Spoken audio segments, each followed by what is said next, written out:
Brown shoots, West pushes it out, but Ford pushes it home.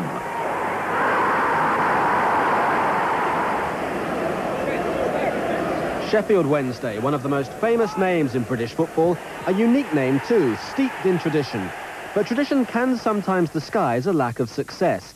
And Wednesday had gone more than 50 years without a major honour until their Rumbelows Cup triumph as a second division club in 1991. Looking for Pearson, he's found Pearson, it comes out to Sheridan to shoot! Oh, it's there! Wednesday have scored! John Sheridan's got it! They've taken the lead!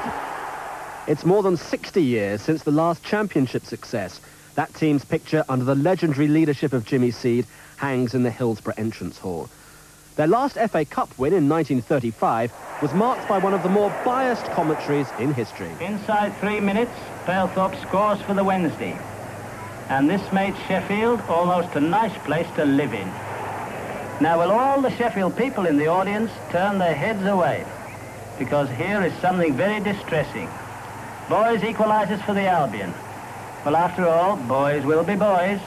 Sheffield scored a second goal, taken at a distance in order not to annoy anybody in West Bromwich. Albion equalised. At least the referee said so, but the Sheffield goalkeeper refuses to believe it. The Wednesday score again, and everybody in Sheffield give each other a pocket knife.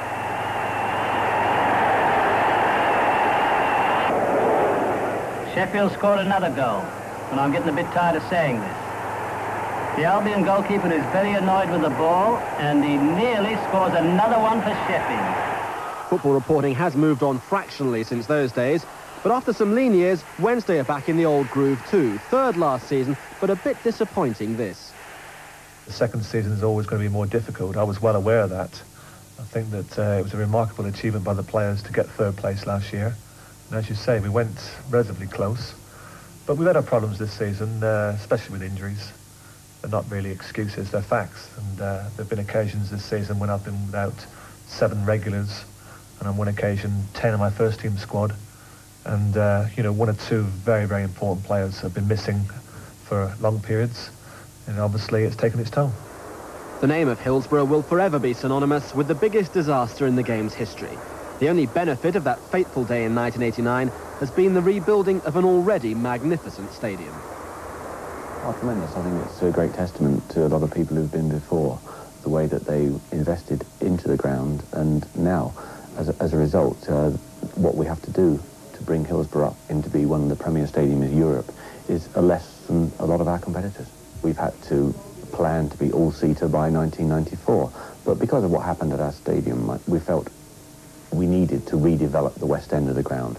We thought no way we could expect supporters to actually just come on to what was terraces then, where it had been the scene of so much tragedy. So in fact we basically knocked down the west end of the ground and redeveloped that as the first phase. No matter who you are at Hillsborough, you're part of the team. Down in the laundry room, Dot Swan can remember 26 years of cleaning kit, especially in 1966, when the ground was used for a special reason. World Cup, we're here when World Cup were on. You know, when Pally and all them came down here. That's years ago, I'm going through. Well, these days, one of the busiest men at Sheffield Wednesday is the club physio, Alan Smith. A knock picked up in England's 1-1 draw with Norway means that Chris Woods is the latest addition to the wounded list, just the day before the league match with Oldham. The situation, though, is improving a little.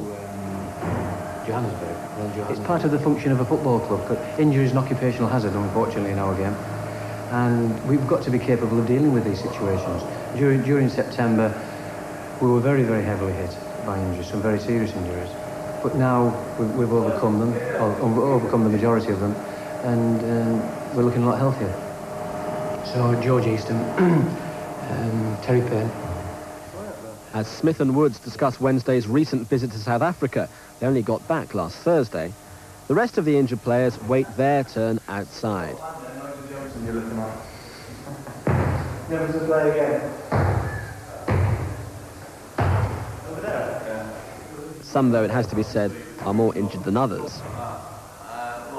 Also back to the club has come the American John Harkes, who was playing for his country against Saudi Arabia. They lost by 3-0. He's been at the club for 2 years now, having impressed former manager Ron Atkinson in a game for the club's reserves. He'd played for Wednesday on that occasion in preference to his country, and it was certainly a gamble that paid off. He received a 3-year contract and the US Soccer Federation £75,000. It was a hectic few days, but he enjoyed being back with his fellow countrymen. Yeah, I do. It's been a long time since I've been playing with them, but you go back and there's new players and you still represent your country, and it's brilliant, yeah, especially building towards 1994 where everybody's getting a bit excited in the US now, so it's picking up. We don't have the professionals on the team. There's only like, 4, 5, 6 of us that are playing in Europe, and you can see that edge, that mental attitude that we have. It's your job, it's your life. Every single day you live it. It's not like that back in the US, You go away for an international and you play. You're back home again with your family and friends. It's easy life. Kept this for one of the lads down at the club as well. It says US Soccer on it. Striker David Hurst has an outside chance of playing for Sheffield Wednesday against Oldham tomorrow. The player has been missing since the end of August when his ankle was broken by a severe challenge from Arsenal's Steve Bold. Meantime, Wednesday fans have been asked to hurry if they want seats for Tuesday's game in Kaiserslautern. Over 20 buses are now full, and admin manager Sharon Lane says the club are selling the last seats on the final bus today. £7, thank you.